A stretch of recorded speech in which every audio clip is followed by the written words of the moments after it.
Welcome back, capital F football fans, to the O&O Sports YouTube channel. Today, we are looking at the Thursday night Orange Bowl matchup between the Notre Dame Fighting Irish and the Penn State Nittany Lions. As always, if you enjoy, be sure to like and subscribe. It helps us out a lot. And with that, let's jump right into the tail of the tape, starting with Notre Dame. Overall, they've gone 13-1, no conference record, obviously. Their best wins this year are Georgia last week, Indiana a few weeks back, and Texas A&M in week 1. In terms of total offense, they rank at 43rd in the country. Total defense, they rank 6th.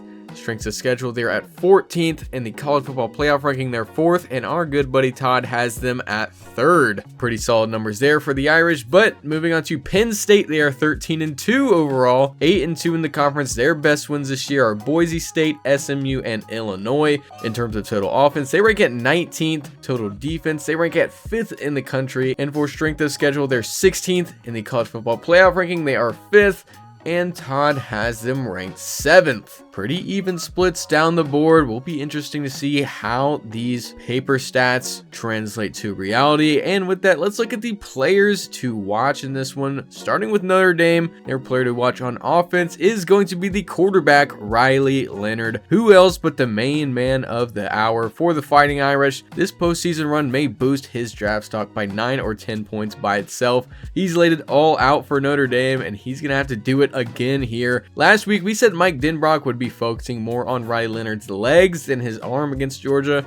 We were correct there. Leonard was by far the best rusher for Notre Dame in that matchup, and we'd expect something similar in this one. We like Georgia's front 7 to Penn State's, so we think this one could be a little more balanced for Denbrock and Leonard. But for his stats on the year, we're looking at 66.5% completion percentage, 2,300 pass yards, 18 touchdowns, and 6 interceptions, as well as 149 carries for 831 yards and 15 additional touchdowns. He's surely been a knuckleball type of quarterback this year for Mike Denbrock. We'll be interested to see just how much he's used in the run game again this week, considering he's already taken quite a beating in this postseason. But next, let's look at your defensive player to watch. It's the linebacker, Jack Kaiser, Notre Dame's tackle leader this year. He had a huge day versus Georgia last week, going for 6 tackles, a sack, and a forced fumble. Big difference maker in that game. And on the year, we're looking at a very respectable 47 solo tackles, 4 tackles for loss, 2 sacks, a pass defense, 2 forced fumbles, and 2 fumble recoveries. He's been a big leader for that Notre Dame defense this postseason. He's actually been on the team since 2019. Not many people like Jack here left in college football in the big 2025, and I'll bet they're glad they have him leading that defense in Riley Mills' absence. They're going to have a lot on their hands in this one, especially with Penn State's player to watch on offense, quarterback Drew Aller. He's been one of the best quarterbacks in the Big Ten this year, and he's got a lot to prove in this one. We saw Gunnar Stockton shrink against that Notre Dame defense last week, which ended up being the nail in the coffin for the Bulldogs season, and Drew Aller absolutely cannot afford to do the same here. He actually needs to have at least an above average day to his standard in order to win this one, which isn't too much of an ask considering on the year he's had a 67.4% completion percentage, almost 3,200 pass yards, 24 touchdowns, 7 interceptions with a 157.2 passer efficiency rating, considerably better than that of Gunnar Stockton, but will need to be on point here considering Notre Dame's defense will be one of the best they've faced all year and easily the best of this postseason so far. Speaking of the defense, your player to watch on defense is the defensive end, Abdul Carter. Who else would it be but the consensus All-American, the consensus top 5 draft prospect himself. He is truly a difference maker, an impact player, an X factor, whatever you want to call him. He's him. On the year, he's logged 40 solo tackles, 22 tackles for loss, 11 sacks, 3 pass defenses, and 2 forced fumbles. Like we said, consensus All-American spot this year, and he's going to be tasked with covering a lot of ground in this matchup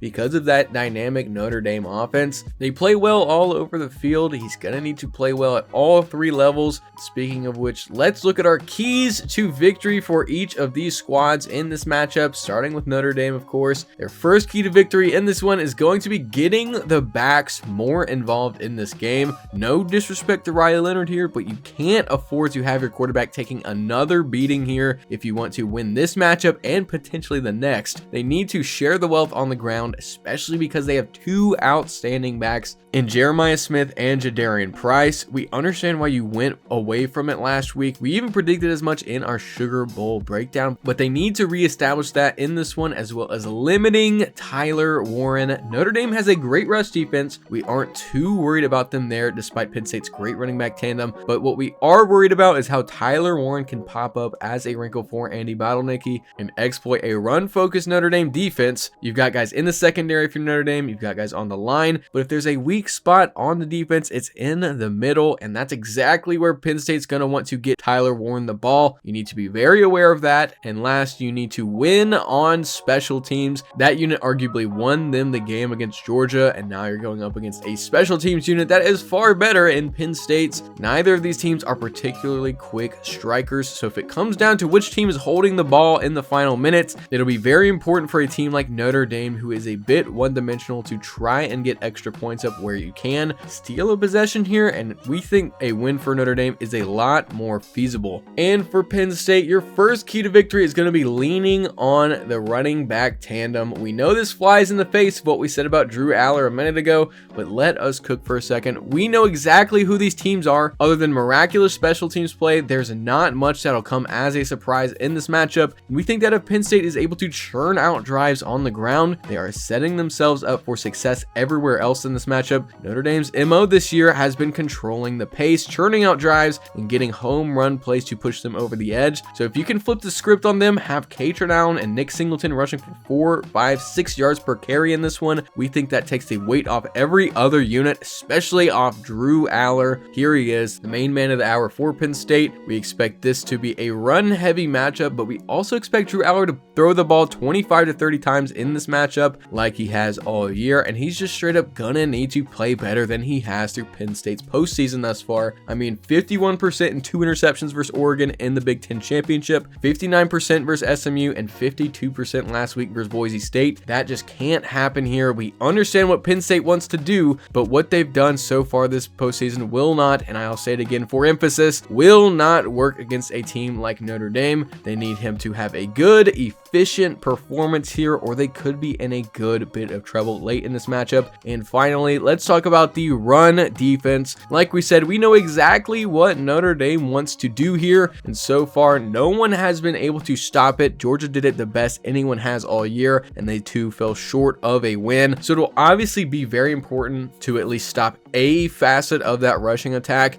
whether it be Price, Love, or Leonard. Find some way to keep them from running all over you, and you stand a much better chance in this one. And with that, let's look at our prediction for this game. As always, me and my evil co-host Todd have cooked up 2 different predictions here, one that his robot algorithm has come up with and one that my trustworthy human mind has as well. But let's start with Todd. As we talked about earlier, he's a much bigger fan of Notre Dame than he is Penn State. We think the main reason for that is the strength of schedule both teams have faced this postseason, but that's neither here nor there. Obviously, Todd's going to favor the Irish in this one, with his final score prediction being 23-17, but I'm going to trust the defense of both of these teams a bit more here. After watching both games last week, I think it's fair to say I can't really imagine a huge offensive outburst in this one for either team, which probably means it's going to end up happening. But either way, I have Notre Dame winning this one 20-15 with an official weird score alert in play. The winner of this one goes on to face the winner of the Cotton Bowl between Ohio State and Texas in the national championship. Be sure to go back and watch our Cotton Bowl prediction if you have not already. That was posted yesterday, and be sure to stay tuned in the future for the national championship breakdown and prediction. And as always, thank you for watching. If you enjoyed it, be sure to like and subscribe, and if you're feeling generous, share it with some of your friends, some of your family. It helps us out a lot, and we'll see you in the next one.